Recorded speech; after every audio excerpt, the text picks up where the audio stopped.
see, I said this earlier, and I'll bring it back up when I was talking with Dylan. The issue that I think that Indiana fans have with Mike Woodson, because it's what I see pretty clearly, is the same questions that have been asked all year because they're obvious are being given pretty much the same answers, which is really a lack thereof. If I had a magic potion, well, we know you don't. We practice free throws. Well, it ain't working. Whatever the case is, my question is, or would be to him, what are you doing different since that has not worked? Just standing shooting free throws ain't working. And I know I'm repeating myself from earlier, but I said, I would have people with cymbals standing behind them, just banging cymbals, yelling at them, doing all kinds of, I know it sounds silly, but those are the kinds of things, thinking outside the box. If it is mental, that'll help you get over the mental part. I can't imagine being at home and there being such a mental block that you can't hit free throws, but they're no better at home than they are on the road. So I have a hard time buying that. That it's constantly, that you're constantly in your mind that often. Just don't go hit some free throws. Gee whiz. So I just don't know that anything is being addressed. They may say that they know what's going on, but what is actually being done to address the situations? Well, I think what you're talking about is this. I mean, you can say we practice extra free throws, but if your technique or your mindset or your approach to it is wrong, all you're doing is practicing things that continue to have you miss them. You have to bring some analytics into it, whether it's film study of, look, is this guy not have his hand in the right position? Is his elbow too far out? Or his feet set the right way? Is he going through the right mind process as he's getting ready to shoot the shots with positive visualization? How's his follow through? Those kinds of things, and say, yeah, we see that this is what we see in this guy and we're trying to address it. But just to say, yeah, we shot 200 of them. Well, if you're not shooting them the right way, you're still not going to make them. I mean, it's mind boggling to me. And that sounds just like Todd Leary, who says that almost every one of these guys have some kind of a shooting flaw. Yes. And he says, he said, just give me a weekend with these guys, because there are just some shooting flaws. And the sheer fact that a guy who was a great shooter and can just see it from the sideline, yet you have people that are right there every day, they don't see it that way. And you have an entire staff around you and a staff of consultants around you, and that's not being said. That gives you great pause for concern of how everything is being done. I mean, it comes off sometimes as an afterthought, like, and it's not really an afterthought. It's like special teams. I compare it to special teams in football. It's like, it's a way you can get an edge without really being super athletic. Like in football, you can have an edge on special teams just by really focusing on it and being precise and recruiting the right long snapper who never screws up, getting the right guys on the edge that hold the edges down, paying attention to what you're doing. And in basketball, making free throws can give your team an edge. And you can't just keep going through a whole season shooting 66%. I don't know how many games it's already cost them, but at least a couple. And it's unnecessary. The other part about Woodson that annoys me is he does a lot of, without saying their names, passing all the blame onto the players instead of himself. Yeah. I got them open shots. They just didn't make them. Well, maybe they're not the right shots by the right people. I've got to come up with a different system so we score more points would be a better answer, instead of saying, I got them open shots, they're just not making them. People don't care. What people care about is, why aren't you winning games, and what are you going to do differently to change that so you are winning games? So it's just to say, he's been saying that ever since he's been here. I got them open shots, they just got to knock them down. Well, they're not. Get them comfortable. I got to get them comfortable. Huh? I got to get them comfortable. Yeah. Okay. Well, how are you going about doing that? It's almost the end of March, man. This isn't the NBA where you're going to slip into the 8th spot and make the playoffs. You're not in the tournament. You're not going to be in the tournament. You might not make the NIT. You just lost to Northwestern 4 times in a row. You lost at home to Penn State by double figures. You're not doing a good job. He seems like he is not quite connected to that. I don't know how you, as a coach, that you could have that much of a disconnect, but that certainly seems to be a disconnect there. It comes across as he doesn't think he should be criticized for anything. It's like, dude, you're the coach at Indiana. You're going to be criticized unless you reach a certain standard, and not making the tournament is not the standard. Right? I'm trying to, yeah. It's the same criticism Archie got. It's the same criticism Tom Crean got. It's the same criticism Mike Davis got.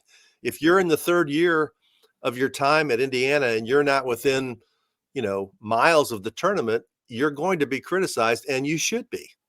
That's what I think. Yeah, I'm thinking about all the things that we've heard this year for reasons. Youth, injuries, just not able to hit open shots, just can't knock down free throws. I'm like, yeah, hey, we know. Penn State came into town without their best player and beat Indiana. Northwestern came into town without their 2nd or 3rd best player and beat Indiana. Every team has injuries. Kenny Payne has 7 guys left.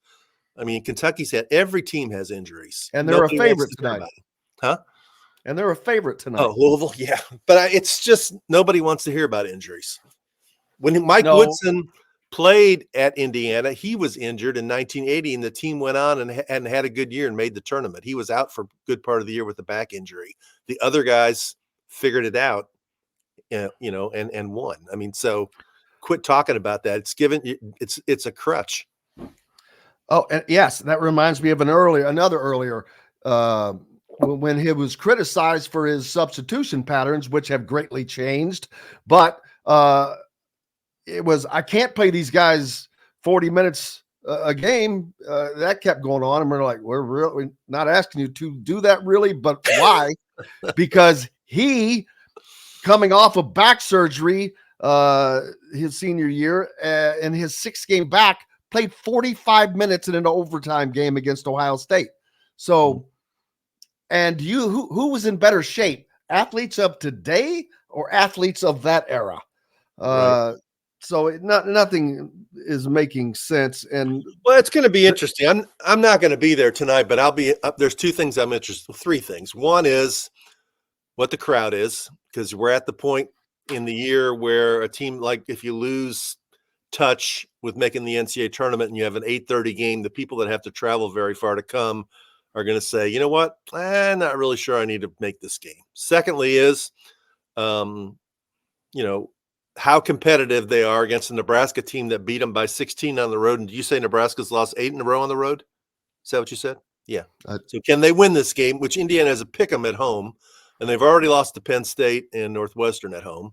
And thirdly is, if they do lose, if the crowd starts to get vocal in terms of their disappointment. So you're going to be my reporter and let me know how that all comes out, because I'll be at the Louisville game. But I'll be looking for that. Well, I can tell you one thing that I have noticed the last 2 games, because I've taken pictures, is the balconies empty. And I do remember there was a game when it was full, and I'm like, wow, that's surprising. People came in for this game. But last couple of games, not there. And the minute you start seeing that, then the next thing I remember during Archie's tenure, the corners of the main seats, those start going empty. Right. That's when you know that it's not even worth a lot of fans taking the time to attend the games. Well, let's be honest, Jim. We've been talking about this the whole season. This hasn't just been from the last couple of weeks. From the very first game of the year, when they struggled to beat Florida Gulf Coast, which is not a good team. They struggled to beat Army, which is not a good team. They shouldn't have beat Morehead State. Wasn't one of those teams without their best players? Could be. Yeah. It's like, it's not just they haven't played well recently. I mean, they haven't really played great all year. I mean, right? I mean, how many great games have they played? 3 or 4? Great maybe games? Their best performance of the season might have been against Kansas. That might have been their best performance, and they lost that game. Right? I mean, they At got home, blown yes. out by UConn. They got embarrassed by Auburn. They got blown out twice by Purdue. It's bad basketball. I mean, it is. They've lost one less 20-point game than Tom Crean's 6-25 team has. There you go. Yeah. And they That's got two 5-stars. Yeah, and there were no 5-stars on Tom Crean's team. No, there wasn't. But this is the thing that really comes across when I listen to the interviews is that I don't think Mike Woodson grasps what the perception is by most people of the product he's put out there this year. He doesn't understand why people are critical of Indiana. And if you step away from it and look at it, it's not that hard to see. No, because it seems like in his answers, he's oblivious to there being a connection between coaching and the results on the court. Or it's just too much comfortability knowing that he could lose the next 6 games and ain't nothing going to happen to him because he wins. He just gets him to the tournament and got $1 million raise. And so why in the world should he worry about anything else? Well, but do you really, if they lose out, if let's say they lost every game the rest of the way, don't you think the public pressure would at least get to the point where it'd be a discussion? Well, it depends on who it's a discussion by. It would be a discussion in the public, right? But not by the people that matter. Not when you have Quinn Buckner as the head of the board of trustees, right? And you would think that Scott Dolson would feel pressure to have a conversation because his job has to be, at some point, there has to be accountability by the administration because I've pointed these numbers out. If and when Mike is bought out, he'll be the 3rd straight Indiana basketball coach that has been bought out of the contract. Right. And that also includes, you can throw in Tom Allen in there, and you're going to be looking at upwards of $38 million in dead money being paid to coaches not to coach at Indiana. So there has to, at some point, be accountability to that. Well, he'd be the 3rd straight basketball coach alone. I mean, because would be that Crean. Cost $4 million. Right. Crean was $4 million. Archie was $10 million. And even if they wait another year for Mike Woodson, that's going to be $8.4 million. So that's a lot of $1 million. I keep saying the only job in the world I want is to be a fired coach at Indiana.